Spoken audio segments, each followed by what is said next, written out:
আসসালামু আলাইকুম, welcome back to my channel. আজকে আমরা জানবো রূপালী ব্যাংকের জমা ভাউচার লেখার সম্পর্কে। প্রথমেই একটা ভাউচারের দুটি অংশ থাকে, সে সম্পর্কে আমরা জানাচ্ছি। একটা হচ্ছে গ্রাহক কপি আর একটা হচ্ছে ব্যাংক কপি। গ্রাহক কপিটা হচ্ছে গ্রাহককে দিয়ে দেওয়া হয়, আর ব্যাংকের কপিটা হচ্ছে ব্যাংক কর্মীরা রেখে দেয়। যাই হোক, আমরা মূল আলোচনায় চলে যাচ্ছি।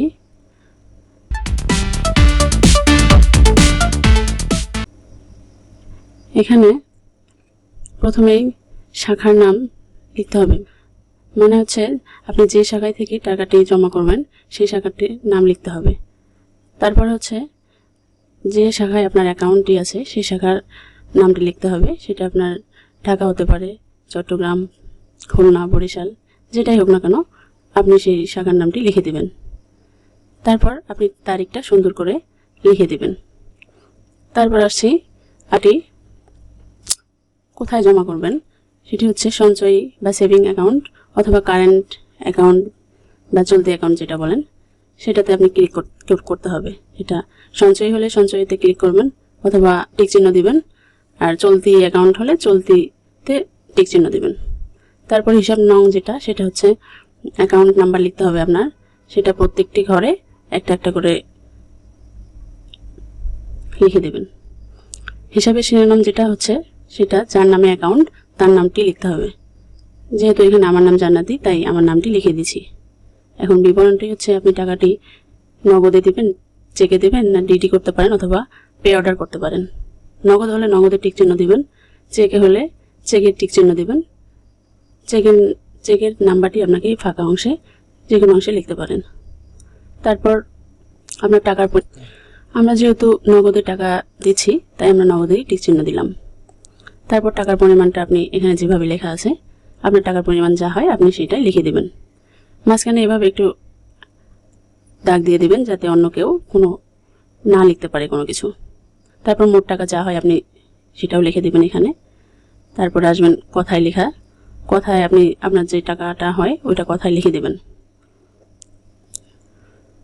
তারপরে আসি আমরা ব্যাংক কপি। আপনি গ্রাহক কপিতে যা লিখেছেন ব্যাংক কপিতেই হুবহু তাই লিখতে হবে। তারপরেও আমি বিষয়টা আবার ক্লিয়ার করে দিচ্ছি। প্রথমে আপনার যে শাখা থেকে আপনি টাকাটি জমা দিয়েছেন সেই শাখাটির নাম লিখতে হবে। তারপরে আপনি যে শাখায় অ্যাকাউন্টটা করেছেন সেই শাখার সেই শাখার নামটি আপনাকে লিখতে হবে। তারপর মোবাইল নাম্বার যেটা, ওটা আমরা লিখে নেই, আপনারা লিখে দেবেন। তারপর তারিখটা লিখে দেবেন সুন্দর করে। এখানে সঞ্চয়ী হলে সঞ্চয়ীতে টিক চিহ্ন দেবেন, চলতি হলে চলতিতে টিক চিহ্ন দেবেন। হিসাব নঙে আপনার অ্যাকাউন্ট নাম্বারটা একটা একটা করে লিখে দেবেন। তারপর যার নামে অ্যাকাউন্ট তার নামটা লিখে দেবেন। নগদে যদি দেন তাহলে নগদে টিক চিহ্ন, চেকে দিলে চেকে টিক চিহ্ন। চেকের নাম্বারটা অবশ্যই ফাঁকা অংশে লিখে দেবেন। তারপর টাকার পরিমাণ, টাকা আপনার যাই হোক না কেন ওইখানে টাকা সেই টাকাটাই লিখবেন। আমাদের টাকার পরিমাণ যেহেতু 10,000, তাই আমরা 10,000 লিখেছি। মাঝখানে এরকম একটা চিহ্ন দিতে হবে, যাতে অন্য কেউ কোনো কিছু না লিখতে পারে। তারপরে কথায় লিখে দেবেন। এখানে একটি জিনিস বেশি, সেটা হচ্ছে জমাকারীর স্বাক্ষর। যে জমা দিবে তার নামটা লিখতে হবে এখানে। তারপর হিসাব রক্ষক, ক্যাশিয়ার সিল চাপড় দিয়ে গ্রাহক কপিটা আপনাকে দিয়ে দেবে, ব্যাংক কপিটা ব্যাংকাররা রেখে দেবে। চলুন এবার দেখা যাক অপর পৃষ্ঠায় কি লেখা আছে। আমরা এখানে দেখতে পাচ্ছি নোটের বিবরণ। এটি হচ্ছে কত টাকার কি নোট দেওয়া আছে সেটি আপনাকে লিখতে হবে। তো এখানে 1000 টাকার 5টি নোট, 500 টাকার 10টি নোট, আর অন্যান্য থাকলে আপনারা সেটি লিখতে পারেন, নিচে সেটি দেওয়া আছে। আমার যেহেতু এত টাকা, যেমন 1000 টাকার 5টি 5000 টাকা, 500 টাকার 10টি, এটি 5000 টাকা, মোট 10,000 টাকা। তারপর জমাকারী স্বাক্ষর, তারপরে শেষে একটি মোবাইল নাম্বার দেবেন। তারপর শেষে কি ঠিকানা লিখলেও লিখতে পারেন, না লিখলেও চলবে।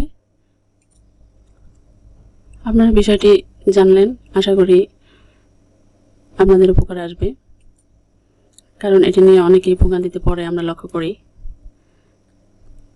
আপনাদের এই বিষয় সম্পর্কে যদি কোনো সমস্যায় পড়েন তাহলে অবশ্যই কমেন্ট বক্সে আপনারা কমেন্ট করে জানাবেন, আমরা উত্তর দেওয়ার জন্য যথাসাধ্য চেষ্টা করব। লাইক, কমেন্ট, শেয়ার করে চ্যানেলের পাশেই থাকবেন।